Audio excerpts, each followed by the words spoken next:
আমাদের অভিজ্ঞ শিকারী রাজু ভাই কাজিরার হাক্কারগোড়া পয়েন্টে লাড্ডু টোপ গাঁটতেছে।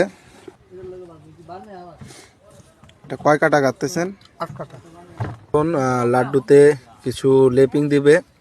কি কি লেপিং দিতে যাচ্ছেন ভাই? এখানে আমার নিজের তৈরি করা আচার আছে, এই আচারটা আগে দেব।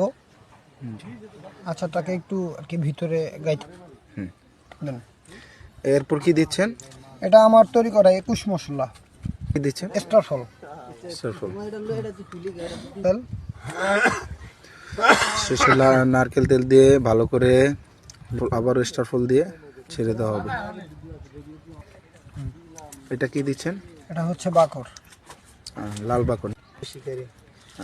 এটা কি দিচ্ছেন? হারিয়া।